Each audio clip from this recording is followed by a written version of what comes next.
This lecture is a recap of what we already know.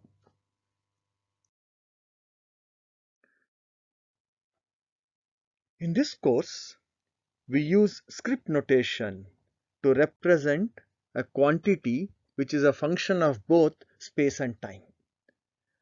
For example, consider E bar x, y, z, t. Here E represents electric field strength, bar represents that it is a vector quantity, and it is a function of both space, whose space dependence is decided by x, y, z, and time dependence is decided by t. Let us remember that this is a real valued function. So if you have a field quantity, let's say electric field strength, and you want to visualize it, let's say you want to plot it, then we must write that field quantity using the script notation. You have to somehow come to script notation that is a real valued quantity and we can plot it. Electric field strength is represented by the symbol E bar and the units are volt per meter. In some books, they also write this as electric field intensity, which is acceptable to us. But in some quarters, intensity is referred to square of voltage or current. Therefore, in order to remove that confusion, we will use this description electric field strength to represent a linear quantity and which is E bar. And magnetic field strength is H bar. Electric flux density, which has the units of Coulomb per meter square, has the symbol D bar. B bar is magnetic flux density, which has the units of Weber per meter square. Electric current density is ampere per meter square, also known as volume current density, which is J bar, and electric charge density is volume charge density, which has a symbol QeV, where E represents electric, V represents volume, and the units are Coulomb per meter cube. And we assume that these functions are all well behaved. A function is well behaved if it is continuous and has continuous derivatives. That's a very important aspect. We are familiar with Maxwell's equation. What is Maxwell's contribution? The term del D by del T to Ampere's law. By introducing this term, he managed to couple Ampere's law and Faraday's law. This coupled set of differential equations gave us a wave equation, the solution of which gave a very interesting result, that the velocity of that wave in free space turned out to be equal to velocity of light, and hence it was possible to show that light is indeed an electromagnetic wave. We know all these results. We'll continue with our knowledge. What do we do today? We will take the divergence of the first equation. We know that divergence of curl is 0. Therefore, 0 is equal to del dot J plus del by del T of Q. How did we get that? We use the result del dot D equal to Q in the top equation. And if we rearrange this, this gives us a current continuity equation. This is a very interesting and important result. Now, if you look at the Maxwell's equation the way they are given here, they are not really symmetric. It's very simple to make it symmetric. Add two terms. One is minus m, it is called magnetic current density, and QMV called magnetic charge density. These are fictitious quantities. They don't occur in real world, but they are very useful quantity for mathematical operations. If at all anything is new that you're going to learn today, it is this, the fact that we have added new terms, two new terms, m and q, which will not only make the Maxwell's equation symmetric, but also give something which is a very powerful mathematical tool to solve certain class of problems. As we go along, we are going to learn about this. Now, there are two vector theorems. One, divergence theorem. Familiar with it? Yes. Here, the volume V is enclosed by a surface S. And what is ds bar? It is an element area on the surface S. and it is a vector, and this vector always points in the outward direction from this closed volume, closed surface. Now there is one more equation called Stokes theorem. You are familiar with this theorem also. Here we have a surface S, which is an open surface enclosed by a curve C. We have ds bar which extends which is normal to this surface, and dl bar is tangential to the edge, such that if you go along the curve C, then the right hand rule is preserved. That means ds bar points towards in the direction of the thumb of the right hand. Familiar with this also. These two equations, these two theorems are very powerful, very useful in converting the differential form of equation, Maxwell's equation, into integral form.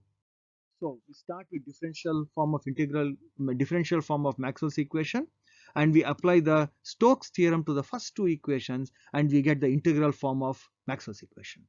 Similarly, applying the divergence theorem to the last two equations, we get the integral form of Maxwell's equation. Again, I am sure you are familiar with these equations, except for the term that we have introduced m and qmv in these equations. Associated with each field quantity, there is a circuit quantity. For example, consider the field quantity E. If we take the line integral E dot dl along a path, then we get the voltage. Similarly, if you take the integral of the current density on a cross section with an area ds bar, then we get current, total current crossing that area. Similarly, if you take the volume integral of charge density QeV, we get the total charge. Similarly, we can get the circuit quantities magnetic flux psi, electric flux psi E, and magnetomotive force U, which we rarely use this quantity, magnetomotive force. All these circuit quantities are algebraic quantities and require a reference. For example, if you are talking about the voltage reference, voltage is positive reference at the start of the path of integration. Similarly, current is positive reference in the direction of ds. Since we have defined the circuit quantities, we can also obtain KCL and KVL from Maxwell's equation. Consider the integral form of Faraday's law. Using the definition of V and psi, we can convert this equation into an algebraic equation. If you assume m to be 0, then what we get is summation V equal to minus del psi by del t. This is KVL, little unfamiliar to us, that's all. If the time variation of psi is very less, that is del psi by del t is very small, we can ignore it, and therefore we get the familiar form of KVL, which is del summation V is equal to 0. Similarly, we can consider the current continuity equation del dot J equal to minus del QeV upon del T. You can express this in integral form by applying divergence theorem.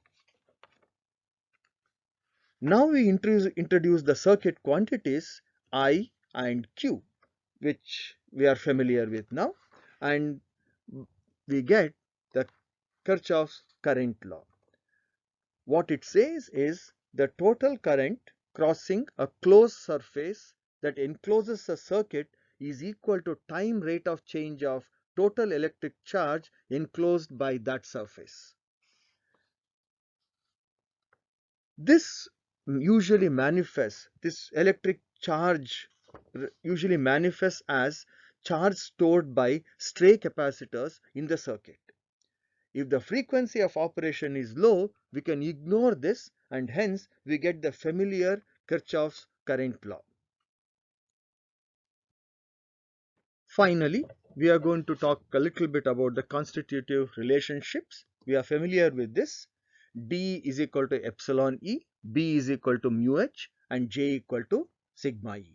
So where epsilon, mu, sigma are permittivity, permeability and conductivity. The free space values are also specified here. We are familiar with these equations. Now, based on this, we can characterize or classify the materials. Now, a material is called homogeneous if the constitutive parameters are not functions of position. It is called isotropic if the constitutive parameters are not functions of direction of applied field. The material is called non-dispersive if these parameters are not functions of frequency. And material is called linear if these constitutive parameters are not functions of applied field strength. In most of our study, we assume that the medium is homogeneous, it is isotropic, it is non-dispersive and it is linear. It makes our calculations simple. However, in real world, some of these constraints have to be relaxed, but then the analysis becomes more and more complicated.